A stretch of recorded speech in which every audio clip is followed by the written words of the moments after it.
എജ്യുലൈൻ career talk സീരീസിലേക്ക് സ്വാഗതം. ഇന്ന് ഈ വർഷത്തെ SSLC റിസൾട്ട് വിദ്യാഭ്യാസ മന്ത്രി പ്രഖ്യാപിച്ചിരിക്കുകയാണ്. 99.69% വിജയമാണ് സംസ്ഥാനത്തുടനീളമുള്ളത്. SSLC റിസൾട്ട് വന്നതിന് ശേഷം വിദ്യാർത്ഥികൾക്കും രക്ഷിതാക്കൾക്കും തുടർ പഠനത്തെ സംബന്ധിച്ചും അതിന് അപേക്ഷിക്കേണ്ട രീതികളെക്കുറിച്ചിട്ടും ഏതൊക്കെ കോഴ്സുകൾ, ഏതൊക്കെ കോമ്പിനേഷൻസ്, എവിടെയൊക്കെ പഠിക്കാം എന്നുള്ളതിനെ കുറിച്ചൊക്കെ ഒരുപാട് സംശയങ്ങളുണ്ടാവും. ഇന്ന് അത്തരം സംശയങ്ങൾക്കൊക്കെ നമ്മൾക്ക് മറുപടി നൽകുന്നതിന് വേണ്ടിയിട്ട് ഹയർ സെക്കൻഡറി വിഭാഗം കരിയർ ഗൈഡൻസ് സെൽ കോഴിക്കോട് ജില്ലാ കൺവീനർ ഡോക്ടർ നാസർ കുന്നുമ്പൽ നമ്മുടെ കൂടെയുണ്ട്. നമസ്കാരം സാർ. നമ്മൾ ഇന്ന് വിദ്യാഭ്യാസ മന്ത്രി ഈ വർഷത്തെ SSLC റിസൾട്ട് പ്രഖ്യാപിച്ചിരിക്കുകയാണല്ലോ. 99.69% വിദ്യാർത്ഥികളാണ് വിജയിച്ചിരിക്കുന്നത്. വിദ്യാർത്ഥികളും രക്ഷിതാക്കളും ഒക്കെ ഒരുപാട് സംശയങ്ങളുണ്ടാവാം. തുടർ പഠനം ഇതുവരെ പഠിച്ചതിൽ നിന്നും വ്യത്യസ്തമായിട്ടാണ് കുട്ടികൾക്ക് ഇനി തുടർ പഠനത്തിലേക്ക് പോകുന്നത്. വ്യത്യസ്തമായ ഒരുപാട് കോമ്പിനേഷൻസുകളുണ്ട്, കോഴ്സുകളുണ്ട്. ഇതിലേക്കൊക്കെ അപേക്ഷിക്കുമ്പോൾ ശ്രദ്ധിക്കേണ്ട കാര്യങ്ങൾ, അതുപോലെ ഏതൊക്കെ കോഴ്സുകൾ തിരഞ്ഞെടുക്കാം, 10ാം ക്ലാസ്സിന് ശേഷം ഏതൊക്കെ കോഴ്സുകൾ, ഏതൊക്കെ കോമ്പിനേഷൻസ്, എവിടെയൊക്കെ പഠിക്കാം എന്നുള്ളതും, അതേപോലെ അതിനെ അപേക്ഷിക്കുമ്പോൾ ശ്രദ്ധിക്കേണ്ട കാര്യങ്ങളെ കുറിച്ചിട്ടും സാറ് ഒന്ന് പറഞ്ഞാൽ ഒരുപാട് വിദ്യാർത്ഥികളും രക്ഷിതാക്കളുടെയും സംശയങ്ങൾ ദൂരീകരിക്കാൻ സാധിക്കും. എജ്യുലൈൻ കരിയർ ടോക്ക് സീരീസിൽ ഇന്ന് നമ്മൾ സംസാരിക്കുന്നത് SSLC റിസൾട്ട് വന്ന ഒരു ദിവസമാണ്. അതുകൊണ്ട് തന്നെ മാറുന്ന ഈ ലോകത്ത് വിദ്യാർത്ഥികൾക്ക് അവരുടേതായിട്ടുള്ള നല്ല കാഴ്ചപ്പാടുണ്ട്. ഏത് കോഴ്സ് എടുക്കണം, ഏത് കോമ്പിനേഷനിൽ പോകണം, അതും അവരുടെ +2 ശേഷം ഏത് കരിയറാണ് അവർ ആഗ്രഹിക്കുന്നത് അതിനനുസരിച്ചുള്ള കോഴ്സ് തിരഞ്ഞെടുക്കാനുള്ള വിദ്യാർത്ഥികൾക്ക് ഒരുപാട് അറിവുകൾ ഇപ്പോൾ ലഭിക്കുന്നുണ്ട്. അവിടെ അധ്യാപകരും രക്ഷിതാക്കളും ജഡ്ജ്മെന്റിലായാൽ അവർ കൃത്യമായ പൊസിഷനിൽ എത്തിക്കാമെന്നാണ് നമ്മുടെ ഒരു എക്സ്പീരിയൻസിൽ പറയുന്നത്. അങ്ങനെ പറയുമ്പോൾ ശരിക്കും സയൻസ്, ഹ്യൂമാനിറ്റീസ്, കൊമേഴ്സ് എന്ന് പറയുന്ന 3 കോമ്പിനേഷനാണ് നമ്മുടെ ഹയർ സെക്കൻഡറി വിഭാഗത്തിൽ വരുന്നതെങ്കിൽ പോലും ഇവിടെ TSSLCയും VHSCയും കൂടാതെ ITIയും അങ്ങനെ തുടങ്ങിയ വിവിധ കോമ്പിനേഷൻ പ്ലസ് SSLC കഴിഞ്ഞ ഉടനെ ഉണ്ട്.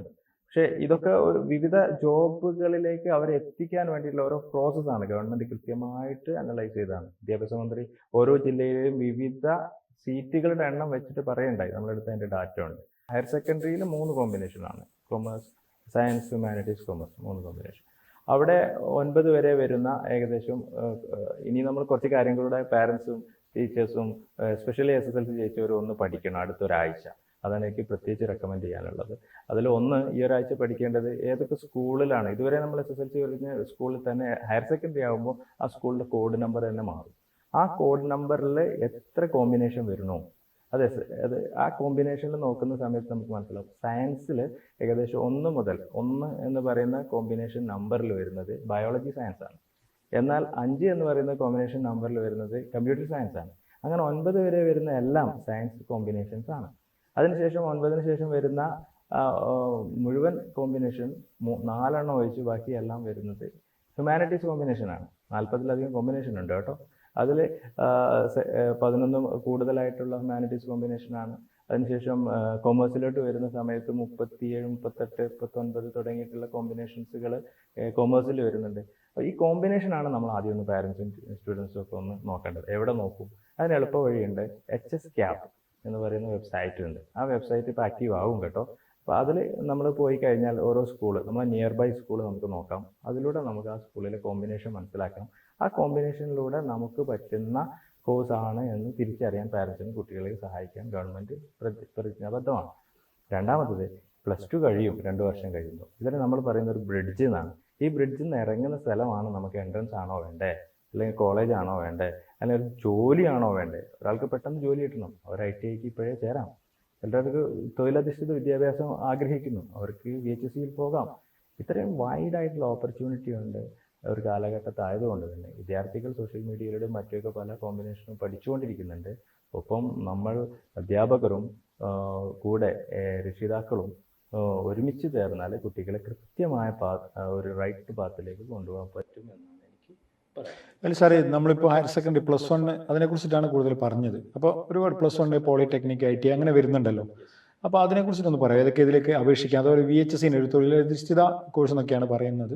അപ്പോൾ അതുമായി ബന്ധപ്പെട്ടിട്ട് അത് ഒന്ന് ഡീറ്റെയിൽ ആയിട്ട് അത് എന്തൊക്കെ 10ാം ക്ലാസ് കഴിഞ്ഞതിന് ശേഷം ഹയർ സെക്കൻഡറി അല്ലാതെ എന്തൊക്കെയാണെന്നുള്ളത് ഒന്ന് ജസ്റ്റ് ഒന്ന് പറഞ്ഞ്. കൃത്യമായി നമുക്ക് VHSC തന്നെയാണ് ഹയർ സെക്കൻഡറി കഴിഞ്ഞ ഏറ്റവും കൂടുതൽ കോമ്പിനേഷൻ ഉള്ളത്. VHSCയിൽ തന്നെ ഡിഫറെൻറ്റ് കോമ്പിനേഷൻ ഉണ്ട്. നമ്മൾ കൊമേഴ്സ് സയൻസ് പറയുന്നത് പോലെ അവിടെ കോമ്പിനേഷൻ ഉണ്ട്.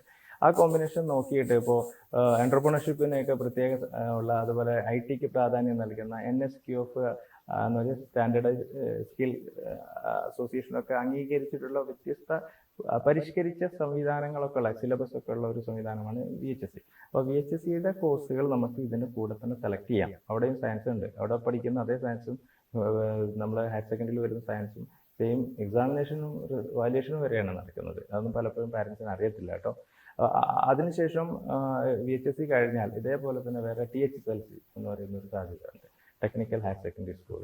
കുറച്ചേ ഉള്ളൂ, എങ്കിലും അങ്ങനെ താല്പര്യമുള്ള വിദ്യാർത്ഥികൾക്ക് പിന്നീട് തുടർ പഠനത്തിനൊക്കെ ഇത്തരം സ്ഥാപനങ്ങളിൽ പഠിച്ചാൽ ഒരു സാധ്യത ഉണ്ട്. അതിന് നമുക്ക് ഉപയോഗപ്പെടുത്താം. പിന്നെ അതുപോലെ തന്നെയാണ് ITI. നമുക്കറിയാം എല്ലാ മീൻസ് നമ്മളെ കോൺസ്റ്റിറ്റ്യുവൻസികളിലും 1-2 ITIകളുണ്ട് ഗവൺമെൻറ്റിൻ്റെ. വളരെ തുച്ഛമായ ഫീസ് കൊടുത്തുകൊണ്ട് 2 വർഷം കേരള ഗവൺമെൻറ്റിൻ്റെയും കേന്ദ്ര ഗവൺമെൻറ്റിൻ്റെയും സർട്ടിഫിക്കേഷൻ കിട്ടുന്ന ഇത്തരം തൊഴിലധിഷ്ഠിത കോഴ്സുകൾ ചെയ്താൽ അവർക്ക് പെട്ടെന്ന് ജോലി കിട്ടാനുള്ള സാധ്യതയുണ്ട്. അതോടൊപ്പം തന്നെ കുറച്ചുകൂടെ പ്രീമിയമായിട്ട് പോകുന്ന പോളിടെക്നിക്, അത് 3 ഇയർ ഡിപ്ലോമ കോഴ്സാണ് കേട്ടോ.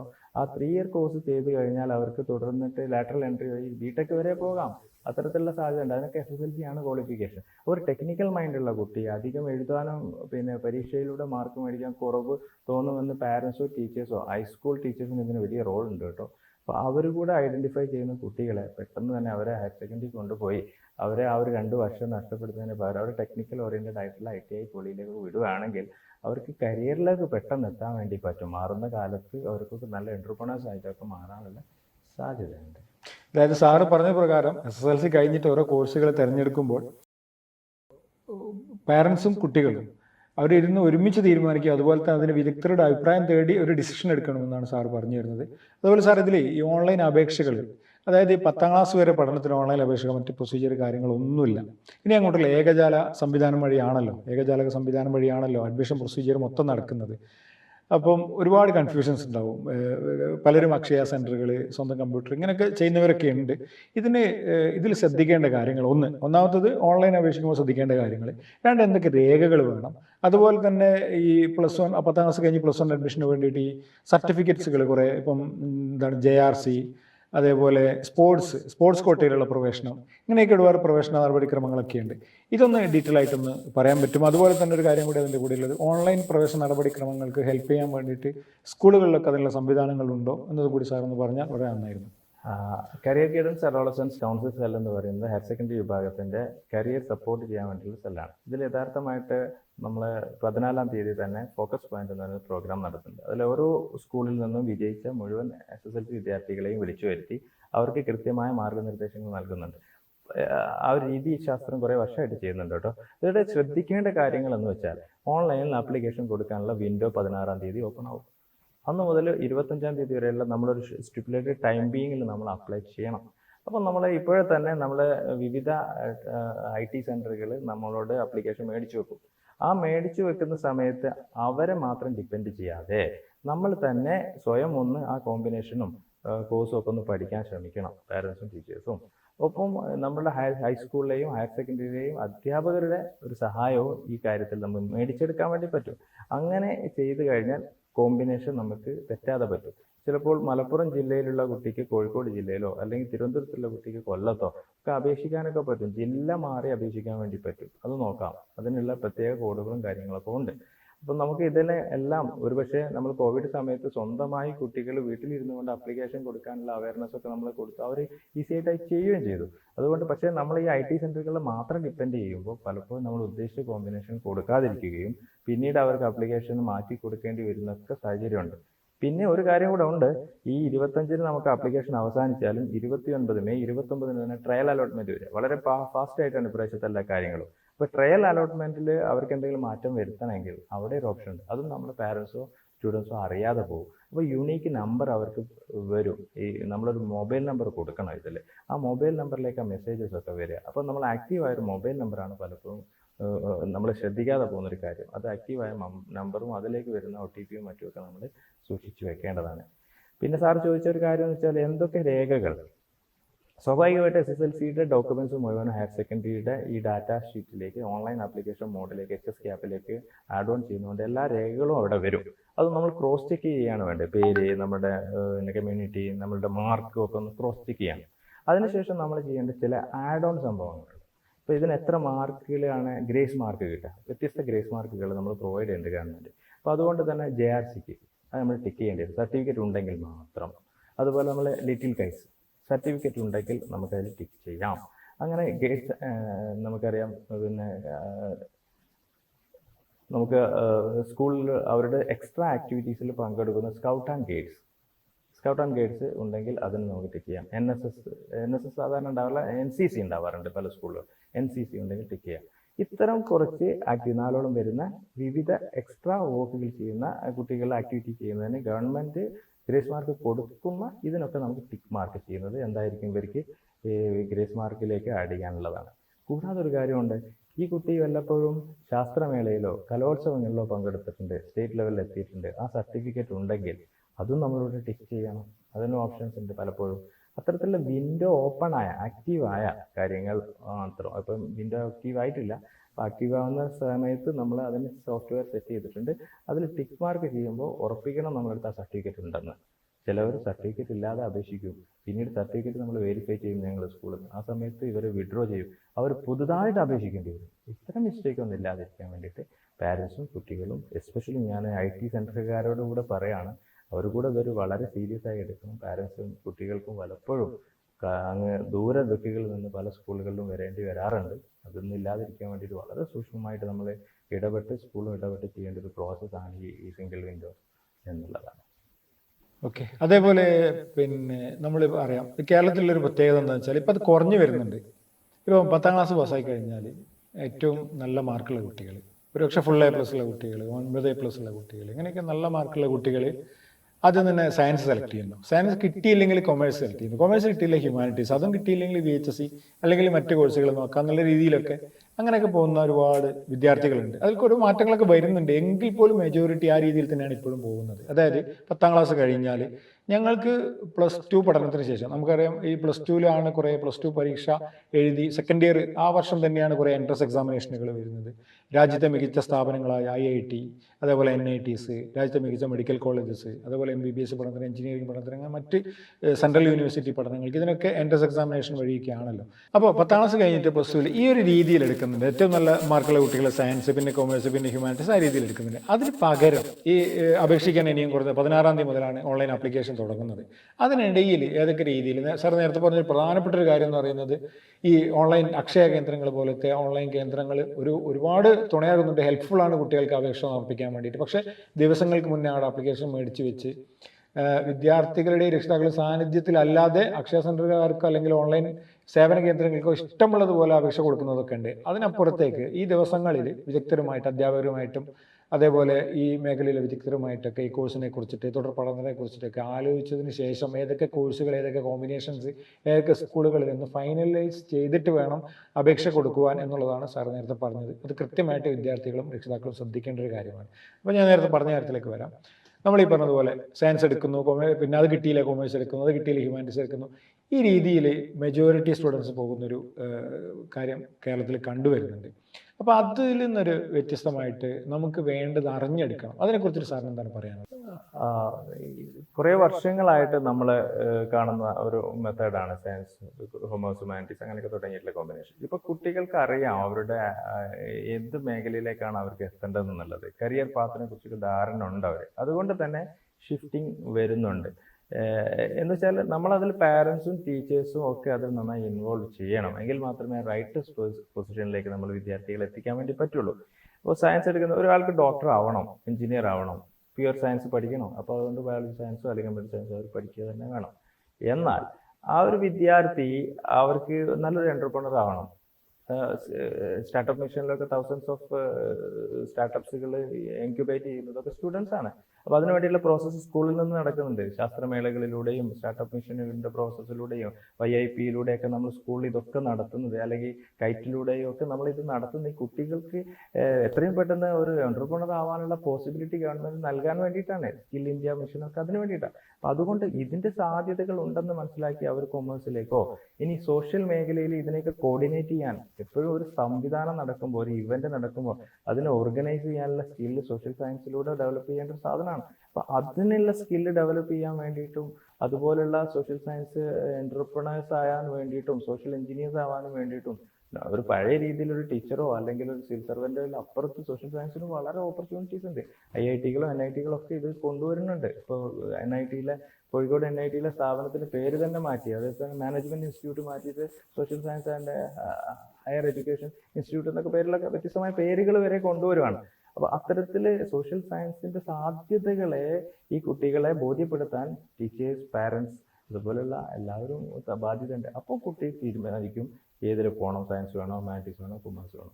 അപ്പോൾ ഈ മൂന്നും നമ്മൾ അതിൻ്റെതായ സാധ്യതകൾ വെച്ചുകൊണ്ട് പറഞ്ഞ് മനസ്സിലാക്കിയിട്ടില്ലെങ്കിൽ കുട്ടികൾ ഒരുപാട് പേര് എല്ലാവരും ഒരു പ്രീമിയം ഇതാണെന്ന് കരുതി അതിലേക്ക് പോവുകയും പിന്നീട് അവർക്ക് ആ പർട്ടിക്കുലർ പോയിന്റിൽ എത്താൻ പറ്റാതിരിക്കുകയും 5-8 വർഷവും അവർ ആ ഒരു മേഖലയിൽ നിന്ന് കരിയറിലേക്ക് എത്താൻ പറ്റാത്ത അവസ്ഥയിൽ നിന്ന് റിഗ്രറ്റ് ആവുന്ന ഒത്തിരി കേസുകൾ നമ്മൾ കാണാറുണ്ട്. അതിന് നമ്മൾ എന്തായാലും ഇടം കൊടുക്കരുത്. അത് വേണ്ടിയിട്ടാണ് ഇത്തരം ടോക്കുകളൊക്കെ നമ്മൾ ഈ ഇടങ്ങളിലൊക്കെ വന്ന് സംസാരിക്കാൻ തന്നെ ഉള്ള ഒരു കാരണം. അതിൽ ഹൈസ്കൂളിൽ ടീച്ചേഴ്സ് എക്യുപ്ഡ് ആയിരിക്കണം. എന്താണ് കരിയർ കമ്മിങ് 5 years എന്നുള്ള നോളജ് ഹൈസ്കൂളിൽ ടീച്ചർ ആയിരിക്കണം. പിന്നെ ഹയർ സെക്കൻഡറി ടീച്ചേഴ്സ് കുറച്ചൊക്കെ അവരുടെ സബ്ജക്റ്റ് വൈസ് ആയിട്ട് ചിലപ്പോൾ ഉണ്ടാവും. അവിടെ കുറച്ചുകൂടെ എന്തുണ്ട്, കരിയർ പ്രോഗ്രാംസ് ഒക്കെ ഉണ്ട്, VHSC-യിലുണ്ട്. അതുകൂടാതെ നമ്മളുടെ സോഷ്യൽ അവയർനെസ് എന്ന നിലയ്ക്ക് എല്ലാവരും ഇതൊക്കെ കണ്ട് മനസ്സിലാക്കി, മീൻസ് പാരൻസിന് ഇതിൽ നല്ല ഒരു റോളുണ്ട്. അതുകൊണ്ട് കൃത്യമായി നമ്മൾ എന്ത് ചെയ്യണം, ഈ സോഷ്യലൈസേഷൻ പ്രോസസ്സ് നന്നായി നടത്തിയിട്ട് ഇവരുടെ സയൻസോ ഹ്യൂമാനിറ്റീസോ കൊമേഴ്സോ ഒന്നും തിരഞ്ഞെടുക്കുന്നതാണ് ബെറ്റർ ഓപ്ഷൻ. അതേപോലെ നേരത്തെ ഈ +1 അല്ലെങ്കിൽ +2 ശേഷമുള്ള തുടർ പഠനങ്ങളൊക്കെ ബന്ധപ്പെട്ടിട്ട് ഹയർ സെക്കൻഡറി പഠനത്തിന് വേണ്ടി ശ്രദ്ധിക്കുമ്പോൾ വിദഗ്ധരുമായിട്ടുള്ള അഭിപ്രായം തേടുന്നൊക്കെ പറയുന്നതിനോടൊപ്പം തന്നെ എല്ലാവരുടെ കയ്യിലും മൊബൈൽ ഫോണും ലാപ്ടോപ്പും കാര്യങ്ങളൊക്കെ ഉണ്ട്. ഇൻ്റർനെറ്റ് യൂസ് ചെയ്യുന്നവരാണ് എല്ലാവരും. പക്ഷേ അതിൽ എപ്പോഴെങ്കിലും നമ്മളെ വിദ്യാർത്ഥികൾക്ക് തന്നെ സെർച്ച് ചെയ്താൽ മനസ്സിലാവും. ഗൂഗിളിലൊക്കെ സെർച്ച് ചെയ്താൽ മതി ഏതൊക്കെ കോഴ്സുകൾ, കോമ്പിനേഷൻസ്, കൊമേഴ്സ് എടുത്തു കഴിഞ്ഞാൽ എന്തൊക്കെ ഹയർ സ്റ്റഡീസ് നടത്താൻ പറ്റും, സയൻസ് എടുത്താൽ എന്തൊക്കെ ഹയർ സ്റ്റഡീസ് നടത്താൻ പറ്റും, ഏതൊക്കെ എൻട്രൻസ് എക്സാമിനേഷൻ, ഇതൊക്കെ ഒന്ന് നമ്മൾക്ക് ആ ഇൻ്റർനെറ്റൊക്കെ യൂസ് ചെയ്തിട്ടൊന്ന് അതും കൂടെ ശ്രദ്ധിച്ചാൽ വളരെ നന്നായിരിക്കും. നമ്മുടെ കയ്യിലാണ്, വിരൽത്തുമ്പിലുണ്ട്. അത്ര സേവനങ്ങളും കൂടെ നമ്മൾ ഉപയോഗപ്പെടുത്തണം എന്നാണ് പറയാനുള്ളത്. അതേപോലെ ഒരു കാര്യം ചോദിക്കാനുള്ളത്, ഈ 10ാം ക്ലാസ് വരെ പഠനം എന്നുള്ളത് ഇങ്ങനെ പോരുകയാണ്. തുടർന്ന് ഹയർ സെക്കൻഡറി ആയിക്കോട്ടെ, പോളിടെക്നിക് ആയിക്കോട്ടെ, VHSC ആയിക്കോട്ടെ, എൻ്റർലി ഡിഫറൻ്റ് ആയിട്ടുള്ള ഒരു മേഖലയിലേക്കാണ് പോകുന്നത്. ക്ലാസ് തുടങ്ങാനാണെങ്കിൽ നോർമലി ജൂണിൽ, ഇപ്പോൾ സെക്കൻഡ് ഇയറിന് ജൂണിൽ തുടങ്ങുന്നു, 10ാം ക്ലാസ് ജൂണിൽ തുടങ്ങുന്നു. പക്ഷേ +1 കുറച്ച് ലേറ്റ് ആവും തുടങ്ങാൻ. ഇപ്പോൾ ഇവർ 10ാം ക്ലാസ് വരെ പഠിച്ച ഇതിൽ നിന്നും വളരെ വ്യത്യസ്തമായിട്ടുള്ള സിലബസുകളിലേക്കാണ് പഠിക്കാൻ പോകുന്നത്. അപ്പോൾ കുട്ടികൾ ഇതുമായിട്ടൊന്ന് സെറ്റ് ആവാൻ സമയമെടുക്കും. പലപ്പോഴും രാജ്യത്തെ മികച്ച സ്ഥാപനങ്ങളിലൊക്കെ പഠിക്കണമെന്ന് ആഗ്രഹം ഉണ്ടാകും. പക്ഷെ അതിനെക്കുറിച്ച് മനസ്സിലാക്കുന്നത് പലപ്പോഴും ഈ 2ാം വർഷം, അതായത് ഹയർ സെക്കൻഡറിയിലെ 2ാം വർഷം അവസാനമൊക്കെയാണ് പലപ്പോഴും കുട്ടികൾ മനസ്സിലാക്കുന്നത്. അപ്പോഴത്തേക്കും പല സ്ഥാപനങ്ങളിലെയും എൻട്രൻസ് എക്സാമിനേഷൻ അപേക്ഷിക്കേണ്ട സമയം കഴിഞ്ഞിട്ടുണ്ടാവും, അപേക്ഷിക്കാനായിട്ടുണ്ടാവും. അതേപോലെ അതിൻ്റെ കോച്ചിങ്ങുകൾ, ഇതിൻ്റെ +1 കൂടെ തന്നെ ഇൻ്റഗ്രേറ്റഡ് ആയിട്ട് കൊണ്ടുപോകുന്ന കോച്ചിങ് ക്ലാസ്സുകൾ, അത് അല്ലെങ്കിൽ അതിനുള്ള പ്രിപ്പറേഷൻ അത് നടത്തിയിട്ടുണ്ടാവില്ല. അപ്പോൾ ഇതിൽ 10ാം ക്ലാസ്സിന് ശേഷം ഇതുപോലെ വ്യത്യസ്തമായിട്ടുള്ളൊരു സിലബസ് പഠിക്കാൻ പോകുന്ന, വ്യത്യസ്ത മേഖല പഠിക്കാവുന്ന കുട്ടികൾ അതുമായിട്ട് പെട്ടെന്ന് സെറ്റാകാൻ വേണ്ടിയിട്ട് കുട്ടികൾ ശ്രദ്ധിക്കേണ്ട കാര്യങ്ങൾ, അതുപോലെ രക്ഷിതാക്കൾ ശ്രദ്ധിക്കേണ്ട കാര്യങ്ങൾ സാറെന്ന് പറഞ്ഞു. കാരണം പലപ്പോഴും +1 ഒരു ഉഴപ്പൊക്കെ പല കുട്ടികളെയും കാണാം നമുക്കിത് സെറ്റാവാത്തത് കൊണ്ട്. കാരണം ഇതുവരെ പഠിച്ച സിലബസ് അല്ല പുതിയ സിലബസിലേക്ക് മാറുമ്പോൾ, പുതിയൊരു മേഖലയിലേക്ക് മാറുമ്പോൾ. അതിനെക്കുറിച്ച് സാറിന് എന്താ പറയാനുള്ളത്? സാധാരണ +1 തുടങ്ങാൻ 1 മാസമോ അല്ലെങ്കിൽ 1.5 മാസമൊക്കെ എടുക്കാറുണ്ട്, അല്ലെങ്കിൽ അത് പ്രോസസ്സ് കഴിയാൻ 2 മാസത്തോളം എടുക്കാറുണ്ട്. പക്ഷേ ഇപ്രാവശ്യത്തെ ഒരു പുതിയ സൈൻ എന്ന് പറയുന്നത് ജൂൺ 5 തന്നെ സ്കൂൾ തുടങ്ങത്തക്ക രൂപത്തിലേക്കുള്ള പ്ലാനിങ് ഗവൺമെൻറ് ചെയ്തിട്ടുണ്ട്. അത് നല്ലൊരു കാര്യമാണ്, ഇനിഷ്യേറ്റീവാണ്. പക്ഷേ ഏതൊക്കെ ആണെങ്കിലും ഈ വിദ്യാർത്ഥികളെ ഈ ഒരു പുതിയ SSLC വരെ ഉണ്ടായിരുന്ന ജനറൽ സംവിധാനത്തിൽ നിന്ന് മാറി കുറച്ചുകൂടെ സ്പെസിഫിക് ആയ ഹ്യൂമാനിറ്റീസ്, കൊമേഴ്സ്, സയൻസ് സബ്ജക്റ്റുകളുടെ കോമ്പിനേഷനൊക്കെ വ്യത്യസ്തമുണ്ട് എന്നുള്ളത് ധരിപ്പിക്കാൻ നമ്മളിപ്പോഴൊരു ഒരു ബ്രിഡ്ജ് പ്ലാറ്റ്ഫോം ഡെവലപ്പ് ചെയ്യുന്നത് നന്നായിരിക്കും. എന്ന് വെച്ചാൽ SSLCക്ക് പഠിക്കുന്ന വിദ്യാർത്ഥി ഈ കഴിഞ്ഞു, പിന്നെ ഒരു 2 മാസം ഗ്യാപ്പ് ഉണ്ട്. ഈ ഗ്യാപ്പിൽ തന്നെ അവരെന്ത് പഠിക്കണമെന്ന് തീരുമാനം എടുക്കാൻ ഈ SSLC റിസൾട്ട് വരേണ്ട ആവശ്യമില്ല, അതിന് മുമ്പ് തന്നെ ചെയ്യാം. പക്ഷേ ഇന്ന് മുതൽ ഒരു റിസർച്ച് ചെയ്താൽ. അപ്പോൾ അതിന് വേണ്ടിയിട്ടുള്ള ചില മീഡിയകളൊക്കെ ഉപയോഗിച്ചുകൊണ്ട് അവർ ഇപ്പോൾ ഹ്യൂമാനിറ്റീസ് പോകുന്ന കുട്ടിക്ക് പൊളിറ്റിക്കൽ സയൻസ്, ഇക്കണോമിക്സ്, സോഷ്യോളജി എന്നൊക്കെ പറയുന്ന സബ്ജക്റ്റാണ്. അവർ ഹിസ്റ്ററി മാത്രമായിരിക്കും പഠിച്ചിട്ടുണ്ടാവുക. ഇവിടെ ഫിസിക്സ്, കെമിസ്ട്രി, ബയോളജി എന്നൊക്കെ പറയുന്ന സബ്ജക്റ്റുകളിൽ നിന്ന് വളരെ ഡീപ്പായിട്ടാണ് അവർക്ക് ഹയർ സെക്കൻഡറി പഠിക്കാനുള്ളത്. അപ്പോൾ എൻട്രൻസ് ഒക്കെ പോകുന്ന കുട്ടിയാണെങ്കിൽ അതിന് കുറച്ചുകൂടെ ഡിസ്ക്രിപ്റ്റീവ് ലെവലിൽ അപ്പുറത്തേക്ക് അവർ മൾട്ടിപ്പിൾ ചോയ്സ് ക്വസ്റ്റ്യൻസിലേക്കൊക്കെ അവർ എത്തേണ്ടതാണ്. അപ്പോൾ അതിന് പറ്റുന്ന കുറച്ച് എക്സാമ്പിൾസ് ഒക്കെ അവർ ചെയ്യണം. കോമേഴ്സ് ആണ് തീർത്തും വ്യത്യസ്തമായ ഒരു മേഖലയിലാണ് കുട്ടി വരുന്നത്. ഇതുവരെ അവരൊന്നും പഠിച്ചിട്ടില്ല അതിനെക്കുറിച്ച്. അതുകൊണ്ട് തന്നെ അവർ കോമേഴ്സിലേക്ക് വരുന്ന സമയത്ത് എന്താണ് ബിസിനസ് എന്നുള്ള ബിസിനസ്സിനെ കുറിച്ചുള്ള ടോക്കുകൾ കാണുക, അത് കുറച്ച് സ്റ്റോറീസ് പഠിക്കുകയൊക്കെ ചെയ്താൽ സോ ഇൻട്രസ്റ്റിങ്. ദെൻ അക്കൗണ്ടിങ് ആണ്. അക്കൗണ്ടിങ് എന്ന് പറഞ്ഞാൽ മാത്തമാറ്റിക്കൽ അല്ല, യഥാർത്ഥത്തിലൊരു കണക്ക് കൂട്ടലുകളാണ്, നമുക്ക് ലൈഫിന് വേണ്ട ഒരു സാധനമാണ്. അതും അവർക്ക് ഈസി ആയിട്ട് എന്ത് ചെയ്യാൻ വേണ്ടി പറ്റും. അങ്ങനെ ഒരു അവയർനെസ് നമ്മൾ കൊടുക്കാൻ ശ്രമിക്കാറുണ്ട്. ഈവൻ ദോ നമ്മുടെ വിദ്യാർത്ഥികൾക്ക് ഇത്തരത്തിലൊരു ആക്സസ് കൊടുക്കുകയാണെങ്കിൽ അവർക്ക് ഈ ചെറിയ സമയം കൊണ്ട് തന്നെ അവർ പഠിച്ച വിഷയങ്ങളിൽ പുതിയ മാറ്റത്തെ അവർക്ക് മനസ്സിലാക്കാൻ വേണ്ടി സ്റ്റുഡൻസ് എന്താണ് വളരെ വളരെ ഫാസ്റ്റാണ് അവർ കാര്യങ്ങളിലൊക്കെ. പക്ഷെ ഒരു പ്രശ്നം വെച്ചാൽ അവർ സോഷ്യൽ മീഡിയ ഇൻഫ്ലുവൻസ് ആയതുകൊണ്ട് നമ്മുടെ ക്ലാസ് റൂമുകളിൽ അവർ അറ്റൻറ്റീവ് അല്ല.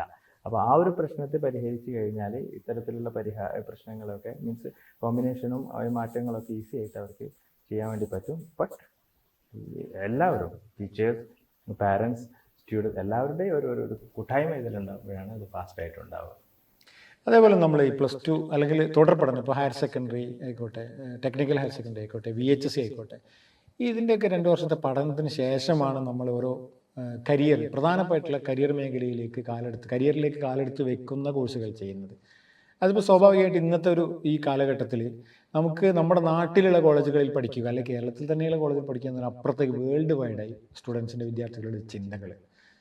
അതേപോലെ രാജ്യത്തെ മികച്ച സ്ഥാപനങ്ങൾ, സെൻട്രൽ യൂണിവേഴ്സിറ്റികൾ, അതേപോലെ IIMകൾ, NITകൾ, IITകൾ, അതേപോലെ പിന്നെ ഈ ആർട്സ് സയൻസ് ഡിഗ്രികളിൽ തന്നെ റിസർച്ച് ചെയ്യുന്ന സ്ഥാപനങ്ങൾ, നൈസറൊക്കെ പോലെയുള്ള IISTകൾ പോലെയുള്ള സ്ഥാപനങ്ങൾ, MBBS, AIIMS, armed force medicine, കേരളത്തിലെ മെഡിക്കൽ കോളേജുകൾ, മറ്റ് സ്റ്റേറ്റിലെ മെഡിക്കൽ കോളേജുകൾ, പാരാമെഡിക്കൽസ്, ഇങ്ങനെയുള്ള വ്യത്യസ്ത എൻട്രൻസ് എക്സാമിനേഷനുകൾ വേണ്ട ഒരുപാട് കോഴ്സുകളുണ്ട്. രാജ്യത്തെ ഏറ്റവും മികച്ച സ്ഥാപനങ്ങൾ പഠിക്കണമെങ്കിൽ എൻട്രൻസ് എക്സാമിനേഷനുകൾ വേണമല്ലോ. പ്രവേശന പരീക്ഷ അത് ക്രമത്തിലാണല്ലോ അതിൽ അഡ്മിഷൻ പ്രൊസീജിയർ. ഇതിന് ശരിക്കും പലപ്പോഴും ഈ 10ാം ക്ലാസ് കഴിഞ്ഞ് +2 പഠിക്കും വിദ്യാർത്ഥികൾ അവസാന ഘട്ടത്തിലാണ് ഇതൊക്കെ ശ്രദ്ധിക്കലും. പലപ്പോഴും സ്കൂളുകളിലുള്ള കരിയർ ഗൈഡൻസ് ക്ലാസ് പോലും സെക്കൻഡ് ഇയറിൽ നിന്നും അവസാന ഘട്ടത്തിലാണ് കിട്ടാറുള്ളത്. അപ്പോൾ നമുക്കറിയാം ശരിക്കും വിരൽത്തുമ്പിലൊക്കെ ഇതൊക്കെ ലഭ്യമാവുമെങ്കിലും പലപ്പോഴും ഇൻ്റർനെറ്റൊന്നും ഇതിനും പ്രയോജനപ്പെടുത്തുന്ന വിദ്യാർത്ഥികളൊക്കെ ആയിക്കൊണ്ടിരിക്കുന്നു എന്നുള്ളതാണ്. ഇതുമായി ബന്ധപ്പെട്ട് സാറിന് എന്താണ് പറയാനുള്ളത്? എന്തൊക്കെ തയ്യാറെടുപ്പുകൾ നടത്തണം? അതേപോലെ ഇൻ്റഗ്രേറ്റഡ് +2 ആയിട്ടൊക്കെ പഠിക്കുന്ന കുട്ടികളുണ്ട്. വിവിധ എൻട്രൻസ് കോച്ചിങ്ങിൻ്റെ കൂടെ തന്നെ +1 +2 പഠനവും പൂർത്തിയാക്കി എൻട്രൻസ് എക്സാമിനേഷനിൽ അങ്ങനെ രാജ്യത്തെ മികച്ച സ്ഥാപനങ്ങളൊക്കെ പഠിക്കുന്നത്. ഇതുമായി ബന്ധപ്പെട്ട് ഞാൻ കുറേ സ്ഥാപനങ്ങളെ പറ്റിയും കുറേ കോഴ്സുകളെ പറ്റിയും പറഞ്ഞു. ഇതുമായി ബന്ധപ്പെടുത്തെല്ലാം കൂടി ചുരുങ്ങിയായിട്ട് സാറൊന്ന് അതിനെക്കുറിച്ചൊന്ന് പറഞ്ഞാൽ നന്നായിരുന്നു. 2 കാര്യങ്ങൾ പറയാം. ഒന്ന്, ഹയർ സെക്കൻഡറിയിൽ വരുന്ന ഒരു വിദ്യാർത്ഥിക്കും പാരൻസിനും നമ്മൾ ആദ്യം കൊടുക്കുന്ന അവയർനെസ് എന്ന് പറയുന്നത് അവർ വന്നിരിക്കുന്നത് എന്തിലാണെന്നും ഭാവി എന്താണെന്നുള്ള ഒരു അവയർനെസ് ക്ലാസ്സാണ്. കരിയർ ഗൈഡൻസ് പാരൻസിനെ വിളിച്ച് തന്നെ നൽകുന്നത്. പിന്നെ കരിയർ ഡേ എന്ന് പറയുന്ന ദിവസം എല്ലാവർക്കും ഓരോ സബ്ജക്റ്റിൻ്റെയും ഓരോ അധ്യാപകർ പോയിട്ട് ക്ലാസ് 10 മിനിറ്റ് എന്താണ് ഫിസിക്സ് പഠിക്കുന്ന, ഇക്കണോമിക്സ് പഠിക്കുന്ന, പൊളിറ്റിക്കൽ പഠിക്കുന്ന അധ്യാപകർ ഒരു സെഷൻ കൊടുക്കുന്നു. കൂടാതെ +1 തന്നെ ഇപ്പോൾ പണ്ട് +2 +1 തന്നെ കുട്ടികൾക്ക് അവരുടെ ഗോൾ സെറ്റ് ചെയ്യാൻ വേണ്ടിയുള്ള ക്ലാസ് കൊടുക്കുന്നുണ്ട്. ഇതൊക്കെ ഉണ്ടെങ്കിലും കുട്ടികളെ ലക്കി സാർ പറഞ്ഞതുപോലെ വളരെ വൈകിട്ടാണ് അവരുടെ ഒരു പ്രോസസ്സിലേക്ക് വരുന്നത് കേട്ടോ, സംശയമൊന്നുമില്ല. അപ്പോൾ നമ്മളൊരു വലിയൊരു കൂട്ടായ്മയിലൂടെയാണ് ഇതിൻ്റെ ഒരു ഇൻഫ്ലുവൻസ് കുട്ടികളിലേക്ക് എത്തിക്കാൻ വേണ്ടി പറ്റുള്ളൂ. പറഞ്ഞു വന്ന വിഷയം, കുട്ടികൾ ഇപ്പോൾ നമ്മളുടെ സ്റ്റേറ്റ് യൂണിവേഴ്സിറ്റിയിൽ പഠിക്കാം, അവർക്ക് താല്പര്യമുണ്ടെങ്കിൽ അതിനുള്ള ഓപ്ഷൻ ഉണ്ട്. സെൻട്രൽ യൂണിവേഴ്സിറ്റിയിൽ പോകണമെങ്കിൽ അവരെന്തായാലും നിർബന്ധമായിട്ട് അവർ CUT എൻട്രൻസ് എക്സാം എഴുതിയിട്ടേ പോകാൻ പറ്റുള്ളൂ. അതിൻ്റെ അവയർനെസ് നമ്മൾ കൊടുത്തേ പറ്റൂ. അതിലപ്പുറത്ത് അവർ വിദേശ രാജ്യങ്ങളിൽ പോകണമെങ്കിൽ സാധാരണ ഒരു ഏജൻസി പറയുന്നതിലപ്പുറത്ത് അവർക്ക് വിവിധ സ്കോളർഷിപ്പിലൂടെ പോകാനുള്ള ഓപ്ഷൻസ് ഉണ്ട്. അപ്പോൾ അതിന് വേണ്ടിയിട്ട് അവർ പോർട്ടലിൽ ചെക്ക് ചെയ്യേണ്ട പർട്ടിക്കുലർ പോർട്ടലുകളിലെ എക്സാംസ്, ഇതൊക്കെ നമ്മൾ കൃത്യമായിട്ട് കുട്ടികളെ അവെയർ ചെയ്യേണ്ട ഒരു പ്രോസസ്സാണ് VHSC ആയാലും ഹയർ സെക്കൻഡറി ആയാലും. അപ്പോൾ അതിന് പ്ലാറ്റ്ഫോം ഉണ്ട്. But the way of presentation അല്ലെങ്കിൽ വേ ഓഫ് ഡെലിവറി അത് കുട്ടികളിലേക്ക് എത്തുന്നില്ലാത്ത കുറവുണ്ടോ എന്നുള്ളത് സ്റ്റഡി ചെയ്യേണ്ട കാര്യമാണ്. ഈവൻ ദോ നമ്മളെ കുട്ടികൾ എന്താക്കുന്നത്, ഞങ്ങളിപ്പോൾ കഴിഞ്ഞ വർഷം ഡൽഹിയിൽ പോയിട്ടുണ്ടായിരുന്നു, നമ്മുടെ ടീം പോയില്ലേ. ആ സമയത്ത് നമ്മൾ ജാമ്യയിൽ പോയപ്പോഴും ഡൽഹി യൂണിവേഴ്സിറ്റിയുടെ വിവിധ ക്യാമ്പസിൽ പോയപ്പോഴും അലിഗഡിൽ പോയപ്പോഴൊക്കെ വിദ്യാർത്ഥികൾ ഒത്തിരി മലയാളീസിനെ കാണുന്നുണ്ട്. അവരൊക്കെ മിക്കവാറും CUT ഇല്ലാതെ വന്നവരായിരുന്നു. പക്ഷേ CUT എൻട്രൻസ് എഴുതി വരുന്നവരുടെയും ഇപ്രാവശ്യം വന്നിട്ടുണ്ട്, കഴിഞ്ഞ യാത്രയിലും കണ്ടു. അപ്പോൾ അതൊക്കെ സെൻട്രൽ യൂണിവേഴ്സിറ്റി നമ്മൾ എത്തും. പക്ഷേ after central university what they want to do, അപ്പോൾ അതിനുള്ളൊരു ഗൈഡൻസ് കൂടെ കൊടുക്കേണ്ട ഒരു കാലഘട്ടമാണ്. After there international studies what they want to do, ആ പ്ലാറ്റ്ഫോം ഒരുക്കാനുള്ള സാഹചര്യം കൂടെ നമ്മളുടെ ടീച്ചേഴ്സിൻ്റെ ഇടയിൽ കുറച്ചുകൂടെ അവയർനെസ് ഡെവലപ്പ് ചെയ്യാൻ വേണ്ടിയിട്ടുള്ള പ്രോസസ്സ് ഒരു NGO രൂപത്തിലൊക്കെ ചെയ്യുകയാണെങ്കിൽ ഇതൊക്കെ നന്നാവും. അപ്പോൾ കുട്ടികളെ സംബന്ധിച്ചുള്ള എയിംസിലേക്ക് എത്തണം, കുട്ടികളെ വെച്ച് സെൻട്രൽ യൂണിവേഴ്സിറ്റി എത്തണം. ഇതിനൊക്കെയുള്ള വഴികൾ വളരെ ഈസിയാണ്. അവർക്ക് എന്ത് ചെയ്ത് അവർ പഠിക്കുന്ന സബ്ജക്റ്റ്, ഹ്യൂമാനിറ്റീസ് പഠിക്കുന്നവരങ്ങനെ, കൊമേഴ്സ്, സയൻസ്, അവർ പഠിക്കുന്ന അതേ സബ്ജക്റ്റുകളെ അവരൊന്ന് ഒരു എൻട്രൻസിന് വേണ്ടിയിട്ട്, കോമ്പറ്റേറ്റീവ് എക്സാമിനേഷന് വേണ്ടിയിട്ട് ഒരു മോഡിലേക്ക് കൊണ്ടുവന്നാൽ മാത്രം മതി അവർക്ക് ആ ഉദ്ദേശിച്ച ലക്ഷ്യത്തിലേക്ക് ഈ 2 വർഷം ഫ്രൂട്ട്ഫുൾ ആകും. അതേപോലെ നമുക്ക് നേരത്തെ സംസാരിക്കാൻ വിട്ടുപോയ ഒരു കാര്യമുണ്ട്, ഈ സ്പോർട്സ് കോട്ട പ്രവേശനം. സ്പോർട്സ് കോട്ട പ്രവേശനവുമായി ബന്ധപ്പെട്ടിട്ട് കൃത്യമായിട്ടൊരു അതിൻ്റെ റൂൾസ് ആൻഡ് റെഗുലേഷൻസ് ഒന്ന് കൃത്യമായിട്ടൊന്ന് സാർ പറയാമോ? സ്പോർട്സും അതുപോലെ വ്യത്യസ്തമായിട്ട് വിദ്യാർത്ഥികൾക്ക് അലോട്ട്മെന്റ് കൊടുക്കുന്ന ഒരു പ്രോസസ്സ് നമ്മൾ സോഫ്റ്റ്വെയറിൽ തന്നെ സെറ്റ് ചെയ്തിട്ടുണ്ട്. അപ്പോൾ ഓരോ വിദ്യാർത്ഥിയും അവർ ജനറൽ ആപ്ലിക്കേഷൻ കൊടുക്കണം, അതെല്ലാവരും കൊടുക്കണം. അതിനുശേഷം സ്പോർട്സ് ആക്ടിവിറ്റീസിൽ സ്റ്റേറ്റ് ലെവൽ, സെൻട്രൽ ലെവലൊക്കെ ഉള്ള ആക്ടിവിറ്റീസിൽ പങ്കെടുത്ത് സർട്ടിഫിക്കറ്റ് ഉള്ളവർ, സ്പോർട്സ് കൗൺസിലിൻ്റെ സീലും സർട്ടിഫിക്കറ്റും ഉള്ളവർ, അവർക്ക് പ്രത്യേക ഡേറ്റ് തരും. ഇപ്പോൾ ഡേറ്റ് അലോട്ട് ചെയ്തിട്ടുണ്ട്. ആ ഡേറ്റ് ആകുമ്പോൾ മാത്രം ഒരു വിൻഡോ ഓപ്പൺ ആവും. ആ വിൻഡോ വഴി ഇവർ അപ്ലൈ ചെയ്യണം. അപ്ലൈ ചെയ്തത് കിട്ടുന്ന ഒരു സ്ലിപ്പുണ്ട്. ആ സ്ലിപ്പും അതിൻ്റെ നമ്പറും വെച്ചിട്ട് നമ്മൾ ജില്ലാ സ്പോർട്സ് കൗൺസിൽ ഓഫീസിൽ പോകണം. കോഴിക്കോടാണെങ്കിൽ മാനാഞ്ചിറയാണ്, ട്രിവാൻഡ്രത്താണ്, അങ്ങനെ ഓരോ സ്ഥലത്തും അവരുടെ സ്പോർട്സ് കൗൺസിലിന് ജില്ലാ സെൻറ്ററുകളുണ്ട്. അവിടെ കൊണ്ടുപോയിട്ട് ഇതൊക്കെ കൊടുക്കണം. അപ്പോൾ അവർ അവിടെ നിന്ന് സീൽ ചെയ്ത് തരും. അവിടെ നിന്നൊരു നമ്പറുണ്ട്, ആ നമ്പർ വെച്ചിട്ട് വേണം നമുക്ക് അതിൻ്റെ ആപ്ലിക്കേഷൻ കൊടുക്കാൻ. അങ്ങനെ നമ്മൾ സ്പോർട്സ് കോട്ടയിലേക്ക് ആപ്ലിക്കേഷൻ കൊടുത്തു കഴിഞ്ഞാൽ ഒരുപാട് കാറ്റഗറി ഉണ്ട് കേട്ടോ, സ്പോർട്സിൽ ഹൺഡ്രഡ്സ് ഓഫ് കാറ്റഗറി. ആ കാറ്റഗറി ലിസ്റ്റ് ചെയ്ത് ആപ്ലിക്കേഷൻ കൊടുക്കാൻ വേണ്ടിയിട്ട് പ്രത്യേകമായിട്ട് അറിവുള്ള ചില IT സെൻറ്ററുകളെയോ അല്ലെങ്കിൽ അധ്യാപകരെയോ സമീപിക്കേണ്ടതാണ്. എങ്കിൽ മാത്രമേ അത് ആപ്റ്റ് ആയിട്ടുള്ള അലോട്ട്മെന്റ് കിട്ടുള്ളൂ. അങ്ങനെ അപേക്ഷിച്ച് കഴിഞ്ഞാൽ സാധാരണ അലോട്ട്മെന്റ് വന്ന ട്രയൽ വരുമ്പോൾ നമുക്ക് മനസ്സിലാവും, സാധാരണ അലോട്ട്മെന്റ് വന്ന കൂടെ നമുക്ക് ഓരോ സ്കൂളിലും ഓരോ കോമ്പിനേഷനിലും 1ഓ 2ഓ സീറ്റുകൾ ഇതിനായിട്ട് മാറ്റിയിട്ടുണ്ട്. ഇപ്പോൾ സയൻസിലൊക്കെ ആണെങ്കിൽ ഹ്യൂമാനിറ്റീസ്, കൊമേഴ്സ് കിട്ടാത്ത പ്രശ്നങ്ങളുള്ളവർക്ക് ഒരു സ്പോർട്സ് സർട്ടിഫിക്കറ്റിൽ വെച്ചിട്ട് അവർ എൻട്രി ചെയ്തിട്ടുണ്ടെങ്കിൽ അവർക്കത് ഇങ്ങനെ കിട്ടുക തന്നെ ചെയ്യും. കാരണം പ്രത്യേകമായിട്ട് കോട്ട ഉണ്ട് എന്നുള്ളത് എല്ലാവരും ശ്രദ്ധിക്കണം എന്നുള്ളതാണ്. അതിന് പ്രത്യേകമായി അപേക്ഷിക്കണം എന്നുള്ളതാണ് ഇതിലൊരു പ്രാധാന്യമായിട്ട് നമ്മൾ നോക്കേണ്ടതായിട്ടുള്ളത്. അതുപോലെ ഒരു കാര്യം കൂടി ചോദിക്കാനുള്ളത്, ഈ നമുക്കിപ്പോൾ ഇത്തരം സംശയങ്ങൾ ദൂരീകരിക്കാൻ, രക്ഷിതാക്കൾക്കൊക്കെ സംശയങ്ങൾ ദൂരീകരിക്കാൻ, ഇപ്പം നമുക്കറിയാം ആപ്ലിക്കേഷൻ ഇപ്പം അക്ഷയ സെൻ്ററുകൾ, മറ്റു ഓൺലൈൻ സേവന കേന്ദ്രത്തിലും എല്ലാ സംശയങ്ങൾക്കും മറുപടി ലഭിക്കണമെന്നില്ല. അപ്പോൾ സ്കൂളുകളെ സമീപിക്കാൻ പറഞ്ഞു, സ്കൂളുകളിൽ ഇതിൻ്റെ ഹെൽപ്പ് ഡെസ്ക് ഉണ്ടാവും. അത് ഈ പറയുന്ന പോലെ ഹൈസ്കൂളുകളിലാണോ, അതായത് 10ാം ക്ലാസ്സിൽ നമ്മൾ പഠിച്ച സ്കൂളുകളിലാണോ ഉണ്ടാകുക? ഇനി അതല്ലെങ്കിൽ നമ്മൾ ഹയർ സെക്കൻഡറി സ്കൂളുകളിലാണോ ഇതിൻ്റെ ഹെൽപ്പ് ഡെസ്ക് ഉണ്ടാകുന്നത്? ഫോക്കസ് പോയിന്റ് എന്ന് പറയുന്ന ഹെൽപ്പ് ഡെസ്ക് ആണ് ഹൈസ്കൂളിലും ഹയർ സെക്കൻഡറിയിലുള്ളത്. ഹയർ സെക്കൻഡറി കരിയർ ഗൈഡൻസ് നമ്മുടെ സെല്ല് തന്നെയാണ് പ്രൊവൈഡ് ചെയ്യുന്നത്. അവിടെ ഒരു അധ്യാപകരുണ്ട്, കരിയർ ഗൈഡ്, അദ്ദേഹത്തിനാണ് ഇതിന് ചാർജ്, പ്രിൻസിപ്പളും കൂടെ ചേർന്നിട്ടാണ് ചെയ്യുക. അപ്പോൾ ഉടനെ തന്നെ നമ്മളൊരു ഒരു വാട്സപ്പ് ഗ്രൂപ്പ് കമ്മ്യൂണിക്കേറ്റ് ചെയ്യാൻ വേണ്ടിയിട്ട് ഗ്രൂപ്പ് ചെയ്യും. അവിടെ എല്ലാ വിദ്യാർത്ഥികളെ ഇതിലേക്ക് ആഡ് ചെയ്യുകയും വിവരങ്ങൾ നൽകുകയും ചെയ്യും. കൂടാതെ സറൗണ്ടിങ്ങിലുള്ള സ്കൂളിലേക്ക് ആർക്കെങ്കിലും സംശയം ഉണ്ടെങ്കിൽ അവർക്കും ജോയിൻ ചെയ്യാം. അവിടെ കൊടുക്കുന്ന ഒരു സേവനം എന്ന് വെച്ച് കഴിഞ്ഞാൽ ഒരു ക്ലാസ് കൊടുക്കും. ഇവർക്ക് എങ്ങനെയാണ് അപേക്ഷിക്കേണ്ടത് എന്നുള്ളൊരു ക്ലാസ് 14-ാം തീയതി കൊടുക്കും. അത് ഹയർ സെക്കൻഡറി കേന്ദ്രീകരിച്ചിട്ടാണ് ഈ ഒരു മെസ്സേജ്, ഈ ഒരു ട്രെയിനിങ് ഓറിയന്റേഷൻ കൊടുക്കുന്നത്. പക്ഷേ ഈ ആപ്ലിക്കേഷന് വേണ്ടി സഹായിക്കുക എന്നുള്ളതാണെങ്കിൽ അത് ഹൈസ്കൂൾ ഹയർ സെക്കൻഡറിക്ക് സഹകരിച്ചുകൊണ്ട് അവരുടെ കമ്പ്യൂട്ടർ ലാബിൻ്റെ ഫെസിലിറ്റിയും സൗകര്യങ്ങളൊക്കെ വെച്ചിട്ടാണ് ചെയ്യുക.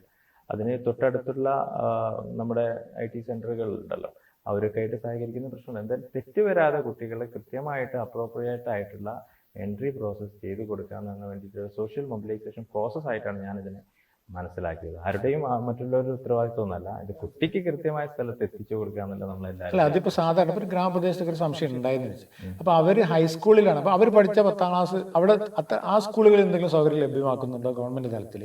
അല്ലെങ്കിൽ അവരിപ്പോൾ ഒരു സംശയത്തിന് ഹയർ സെക്കൻഡറി സ്കൂളിലേക്ക് വന്നാൽ അവിടെ പറഞ്ഞു കൊടുക്കാൻ ആളുണ്ടാവുമോ? തീർച്ചയായും ഹയർ സെക്കൻഡറിയിൽ ഹെൽപ്പ് ഡെസ്ക് ഉണ്ട്. പിന്നെ ഹൈസ്കൂളിലാണെങ്കിൽ നമുക്ക് ലിറ്റിൽ കൈറ്റ്സ് എന്ന് പറയുന്ന ഒരു യൂണിയൻ ഉണ്ട്. നല്ല സജ്ജമായ സ്ഥലങ്ങളിലൊക്കെ അവർ ഇത് ഏറ്റെടുത്ത് ചെയ്യുന്ന ചില സ്കൂളൊക്കെ, നമ്മളെ സ്കൂളൊക്കെ ഞാൻ കണ്ടിട്ടുണ്ട്. ഹയർ സെക്കൻഡറി സ്കൂൾ, ഹൈസ്കൂളിലൊക്കെ ലിറ്റിൽ കൈറ്റ്സ് സ്റ്റുഡൻസ് ഉണ്ട്. അവർ എന്ത് ചെയ്യും, അവരും അവരുടെ അധ്യാപകരും ചേർന്നിട്ട് അവരുടെ നമ്മൾ ഹയർ സെക്കൻഡറിൻ്റെ ലാബും കൂടെ ഒക്കെ ഉപയോഗിച്ചുകൊണ്ട് വരുന്ന കുട്ടികൾക്കൊക്കെ അവയർനെസ് കൊടുക്കുകയും എൻട്രി ചെയ്ത് കൊടുക്കുന്ന സ്കൂളുകളുണ്ട്. നമ്മുടെ സ്കൂളിന് ഉദാഹരണം. അങ്ങനെയുള്ള പല സ്കൂളുകളും അങ്ങനെ ചെയ്യുന്നുണ്ട് കേട്ടോ. പിന്നെ ഇത്തരത്തിലുള്ള സംശയ നിവാരണ കാര്യങ്ങളൊക്കെ ഒരുപാട് NGOs നടത്തുന്ന ട്രെയിനിങ് പ്രോഗ്രാം ഉണ്ടാവും, അതിൽ പങ്കെടുക്കാം. കോച്ചിങ് സെൻ്റർ അല്ല, NGOs നടത്തുന്നതിൽ കൃത്യമായി പങ്കെടുക്കാം. ഇപ്പോൾ എഡ്യൂഫിനൈറ്റ് എന്ന് പറയുന്ന ഒരു പ്രോഗ്രാം കാലിക്കറ്റ് 2022-23 വരുന്നുണ്ട്. അപ്പോൾ ഋജുകൃഷ്ണ സാർ അവിടെ പങ്കെടുക്കുന്നുണ്ട്, MS ജലീൽ സാർ പങ്കെടുക്കുന്നുണ്ട്.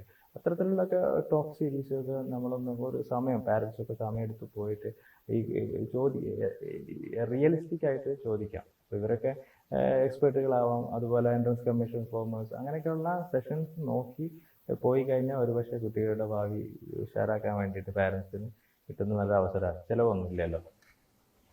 ഇതുകൂടെ ആഡ് ചെയ്യാം. ഓക്കെ. അപ്പോൾ നമ്മുടെ SSLC 10ാം ക്ലാസ് റിസൾട്ട് വന്നു. അതിനുശേഷം തുടർ പഠനവുമായി ബന്ധപ്പെട്ടിട്ടുള്ള ഓൺലൈൻ അപേക്ഷകൾ, കോഴ്സുകൾ, കോമ്പിനേഷനൊക്കെ തിരഞ്ഞെടുക്കുമ്പോൾ എന്തൊക്കെ ശ്രദ്ധിക്കണം എന്നുള്ള കാര്യങ്ങളാണ് സംസാരിച്ചത്. കൃത്യമായിട്ട് പറഞ്ഞു. നമുക്ക് എന്തെങ്കിലും സംശയ നിവാരണത്തൊക്കെ ആവശ്യമുണ്ടെങ്കിൽ നമ്മൾ പഠിച്ച ഹൈസ്കൂളിലോ അല്ലെങ്കിൽ തൊട്ടടുത്തുള്ള ഹയർ സെക്കൻഡറി സ്കൂൾ, +2 സ്കൂളുകളിൽ പോയി കഴിഞ്ഞാൽ അവിടെ ഹെൽപ്പ് ഡെസ്ക് ഉണ്ട്, അധ്യാപകരുണ്ട്, നമ്മളെ സഹായിക്കും. എനിക്ക് തോന്നുന്നു നിങ്ങൾ ഈ ഓൺലൈൻ സെൻറ്ററുകളോ മറ്റൊന്നിനൊക്കെ സംശയങ്ങൾ ചോദിക്കാനും ദൂരീകരിക്കാനും ഏറ്റവും നല്ലത് സ്കൂൾ അധ്യാപകരെ തന്നെ കാണുക എന്നുള്ളതാണ്. അവർക്കാണ് അതിൻ്റെ കൃത്യമായ ഒരു ആൻസർ പറഞ്ഞുതരാൻ കഴിയുക. ഗവൺമെൻറ് റൂൾസ് ആൻഡ് റെഗുലേഷൻസ് കാര്യങ്ങളൊക്കെ. അതുപോലെ കോമ്പിനേഷൻസ് എടുക്കുമ്പോൾ ശ്രദ്ധിക്കണം. പിന്നെ നേരത്തെ പറഞ്ഞതുപോലെ ഈ +1 നമ്മൾ 10ാം ക്ലാസ് വരെ പഠിച്ച ഒരു സിലബസും അല്ല, അതിൽ നിന്നും വളരെ വ്യത്യസ്തമായിട്ടുള്ള ടോപ്പിക്കുകളും സിലബസൊക്കെയാണ് നമ്മൾ തുടർ പഠനത്തിൽ ഹയർ സെക്കൻഡറി ആയി കഴിഞ്ഞാലും പോളിടെക്നിക് ആയി കഴിഞ്ഞാലും ടെക്നിക്കൽ ഹയർ സെക്കൻഡറി ആയി കഴിഞ്ഞാലൊക്കെ പഠിക്കാൻ പോകുന്നത്. അപ്പോൾ അവിടെ നല്ല രീതിയിൽ പഠിച്ച് മാർക്ക് സ്കോർ ചെയ്ത് തുടർ പഠനത്തിന് നിങ്ങൾക്കറിയാം രാജ്യത്തെ ഏറ്റവും നല്ല സ്ഥാപനങ്ങളിലടക്കം നമ്മുടെ സംസ്ഥാനത്തായി കഴിഞ്ഞാലും ആർട്സ് സയൻസ് കോളേജുകളായിക്കോട്ടെ മറ്റ് സ്ഥാപനങ്ങളൊക്കെ ആയിക്കോട്ടെ എവിടെ ആയി കഴിഞ്ഞാലും +2 മാർക്കിനെ അടിസ്ഥാനപ്പെടുത്തിയിട്ടാണ് മികച്ച സ്ഥാപനങ്ങളിൽ അഡ്മിഷൻ കിട്ടുക. അപ്പോൾ അതിന് വേണ്ടിയിട്ട് +1 തുടക്കം മുതലേ അത് സ്കൂൾ പഠനത്തിനപ്പുറത്തേക്ക് അതിൻ്റെ കൂടെ തന്നെ എന്തെങ്കിലും ട്രെയിനിങ് വേണമെങ്കിൽ ട്രെയിനിങ് സപ്പോർട്ട്, ട്യൂഷൻ സപ്പോർട്ട്, മറ്റെന്തൊക്കെ ട്രെയിനിങ് സപ്പോർട്ടുകൾ വിദ്യാർത്ഥികൾക്ക് വേണം അതൊക്കെ കൊടുത്തുകൊണ്ട് ആ തുടർ പഠനത്തിലെ 2 വർഷം മികച്ച പെർഫോമൻസ്, മികച്ച മാർക്കും സ്കോർ ചെയ്യാൻ വേണ്ടിയിട്ട് അതിൻ്റെ കൂടെ തന്നെ വിദ്യാർത്ഥികളെ പ്രാപ്തരാക്കുമ്പോൾ രാജ്യത്തെയും സംസ്ഥാനത്തേക്ക് ഏറ്റവും സ്ഥാപനങ്ങളിൽ തുടർ പഠനം നടത്തുവാൻ വേണ്ടിയിട്ട് വിദ്യാർത്ഥികൾക്ക് സാധിക്കുന്നു. അത്തരം കാര്യങ്ങളൊക്കെ ശ്രദ്ധിക്കുക. തുടർന്നും നമ്മുടെ സിറാജിൻ്റെ ഈ എഡ്യൂലൈൻ കരിയർ ടോക്ക് പ്രോഗ്രാമിൽ വിവിധ വിഷയങ്ങളെക്കുറിച്ചിട്ടും തുടർ പഠനത്തെക്കുറിച്ചിട്ടും കരിയർ മേഖലയെക്കുറിച്ചിട്ടും ഒക്കെ വിദഗ്ധർ നിങ്ങളോട് സംസാരിക്കും. അപ്പോൾ അത്തരം കാര്യങ്ങളൊക്കെ സിറാജിൻ്റെ പേജിലേക്ക് അപ്ലോഡ് ചെയ്യുന്നതാണ്. നിങ്ങൾ സിറാജിൻ്റെ പേജൊക്കെ ഒന്ന് ഫോളോ ചെയ്യുക, ചാനലൊക്കെ ഒന്ന് സബ്സ്ക്രൈബ് ചെയ്ത് അത്തരം പ്രോഗ്രാമൊക്കെ വരുമ്പോൾ അപ്പോൾ തന്നെ നിങ്ങൾക്ക് ലഭിക്കുന്നതിന് വേണ്ടിയിട്ട് അത്തരം കാര്യങ്ങളൊക്കെ ശ്രദ്ധിക്കുക. ഇത് കേട്ടിരുന്ന അത് ആദ്യം പറയേണ്ടതായിരുന്നു. ഈ വർഷം SSLCയിൽ വിജയിച്ച എല്ലാ വിദ്യാർത്ഥികൾക്കും 1000 ആശംസകൾ അർപ്പിച്ചുകൊണ്ട് ഈ പരിപാടി ഇന്നിവിടെ അവസാനിപ്പിക്കുകയാണ്. നന്ദി. Waytonikah.com, the exclusive Muslim matrimonial site.